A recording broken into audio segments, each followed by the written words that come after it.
ബാറിലെ തർക്കം ദാരുണ കൊലപാതകത്തിൽ കലാശിച്ചു.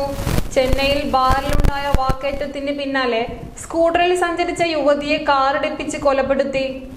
വില്ലുപുരത്ത് താമസിക്കുന്ന ശ്രീലങ്കൻ അഭയാർത്ഥിയായ യാൻസിയാണ് കൊല്ലപ്പെട്ടത്. യാൻസിക്കൊപ്പം സ്കൂട്ടറിൽ സഞ്ചരിച്ചിരുന്ന 17കാരിക്ക് പരിക്കേറ്റു.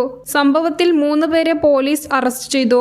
ബാലമുരുകൻ, ജോഷോ, കിഷോർ കുമാർ എന്നിവരാണ് അറസ്റ്റിലായത്. കഴിഞ്ഞ ദിവസം ചെന്നൈയിലെ ഒരു സ്വകാര്യ ബാറിൽ വെച്ചാണ് സംഭവങ്ങളുടെ തുടക്കം. യാൻസിയും സുഹൃത്തുക്കളും ബാറിൽ നൃത്തം ചെയ്യുന്നതിനിടെ അവിടെ ഉണ്ടായിരുന്ന മറ്റൊരു സംഘവുമായി വാക്കേറ്റമുണ്ടായി. ഇരു സംഘങ്ങളും തമ്മിൽ തർക്കം രൂക്ഷമായതോടെ ബൗൺസേഴ്സ് ഇടപെട്ടാണ് പ്രശ്നം പരിഹരിച്ചത്.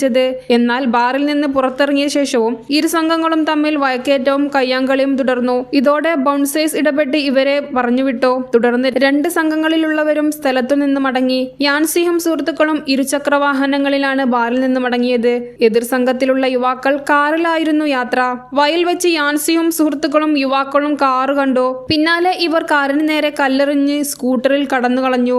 ഇതോടെ യുവാക്കൾ കാറിൽ ഇവരെ പിന്തുടരുകയും യാൻസിയും സുഹൃത്തും സഞ്ചരിക്കുന്ന സ്കൂട്ടർ ഇടിച്ചു വീഴ്ത്തുകയുമായിരുന്നു. കാറിലിടിച്ച് തെറിച്ചു വീണ യാൻസി തൽക്ഷണം മരിച്ചെന്നാണ് പോലീസ് പറയുന്നത്. ഒപ്പമുണ്ടായിരുന്ന 17കാരിക്ക് ഗുരുതരമായി പരിക്കേറ്റു.